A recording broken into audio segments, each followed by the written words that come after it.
look at you, you bite your tongue. You don't know why or where I'm coming from.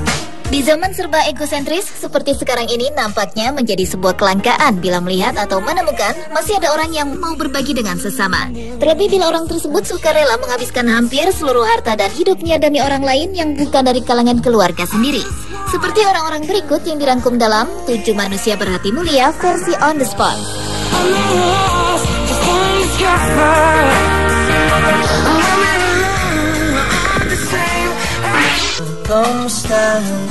Diawali dengan kisah seorang milioner Austria, Karl Rabeder, yang memilih hidup miskin dengan menyumbangkan hampir semua hartanya. Karl Rabeder yang seorang milioner dari Delft, Austria, mengumumkan bahwa ia telah menjual seluruh harta kekayaannya karena ia menyadari uang menjadi kontraproduktif dan benar-benar mencegahnya untuk bahagia. Rabeder yang sebenarnya berasal dari keluarga miskin telah menghabiskan waktu selama 20 tahun untuk meraih kesuksesannya. Namun belakangan pemikiran akan harta adalah kebahagiaan menjadi berubah. Ia juga mengalami perasaan bersalah pada negara-negara Afrika dan Amerika Selatan yang miskin dan mengatakan ia mulai merasa seperti ada hubungan antara kekayaan dan kemiskinan mereka. Hingga akhirnya ia membuat keputusan besar untuk menyumbangkan seluruh harta kekayaannya. Kini sang milioner tinggal di sebuah pondok kayu berukuran 19 meter persegi dengan pendapatan 1.000 euro atau sekitar 11 juta rupiah per bulan.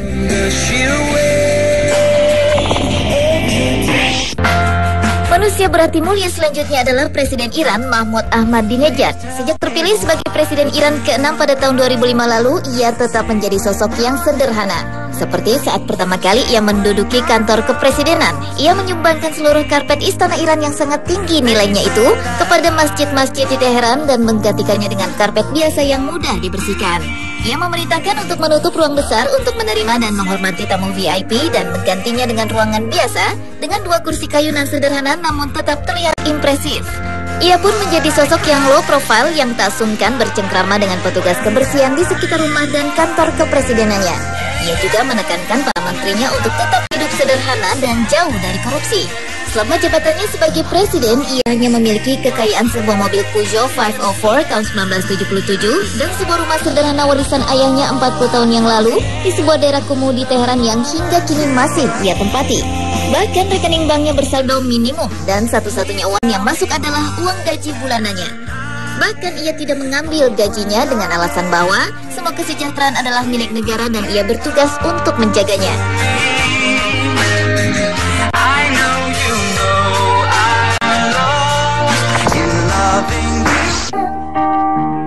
Berikutnya adalah Bai Fangli, seorang tukang beca yang sangat dermawan.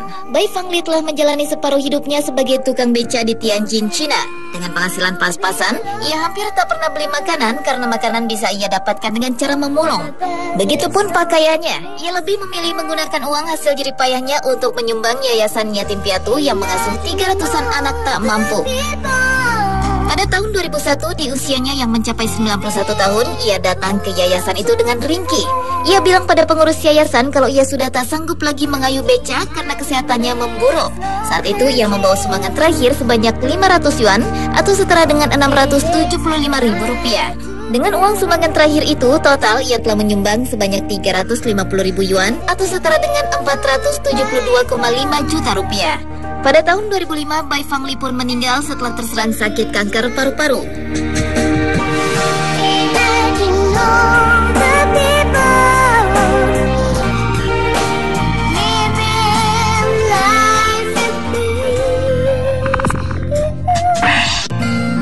Manusia berhati mulia selanjutnya adalah Irwin Corey. 3 tahun lagi usianya genap 100 tahun. Dengan tubuh renta dan mata yang tak lagi awas melihat, setiap hari pria itu berjalan pincang, membawa keranjang dorong, menghampiri mobil-mobil yang berhenti saat lampu lalu lintas berwarna merah. Ia meminta recehan dan menawarkan koran gratis kepada para pengemudi di jalan. Orang yang tak tahu pastilah menganggapnya sebagai pengemis. Namun siapa sangka kakek renta itu pernah dikenal sebagai orang terkemuka di dunia. Ia adalah Irwin Corey, komedian, aktor, juga aktivis politik sayap kiri. Setiap hari, 7 hari dalam seminggu, ia menyusuri jalan East 35th Manhattan dan ia telah melakukannya selama 17 tahun.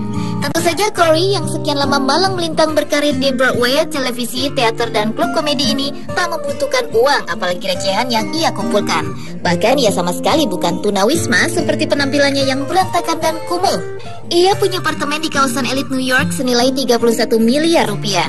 Corey mengakui perbuatannya itu dilakukan untuk membunuh rasa kesepian akibat ditinggal istrinya, Fran, yang mendampinginya selama 70 tahun, juga untuk menolong sesama. Pria 97 tahun itu juga tak pernah mengantongi uang yang ia kumpulkan, yang sehari bisa mencapai sekitar 2,2 juta rupiah. Uang itu ia sumbangkan untuk bantuan medis untuk anak-anak di Kuba. Manusia berhati mulia berikutnya adalah Wu Juping. Wanita bernama Wu Juping asal Hangzhou, Provinsi Zhejiang, Cina, telah mempertaruhkan keselamatannya demi menyelamatkan seorang balita yang terjatuh dari lantai 10. Peristiwa itu terjadi ketika ibu muda Wu yang memiliki bayi berusia 7 bulan ini melihat anak kecil tergantung di jendela sebuah apartemen. Dengan berpikir cepat, ia pun berlari ke arah apartemen itu. Bersama dengan itu, tubuh mungil balita itu pun melayang ke tanah dan niu-niu si balita malang itu mendarat di tangan Wu yang terlempar ke rumput. Begitu kerasnya benturan itu bahkan membuat Wu langsung pingsan, patah tulang, dan pendarahan internal. Meski demikian, Wu mengaku tak menyesal telah menyelamatkan nyawa niu-niu, walau ia sementara ini terpaksa berhenti memberikan ASI kepada bayinya sendiri.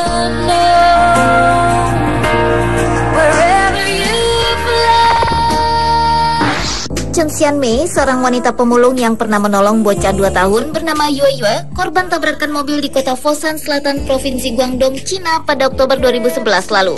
Chen menjadi perbincangan hangat masyarakat Cina bahkan dunia setelah dirinya diketahui sebagai satu-satunya orang yang mau menolong bocah yang tertabrak lari yang terekam CCTV.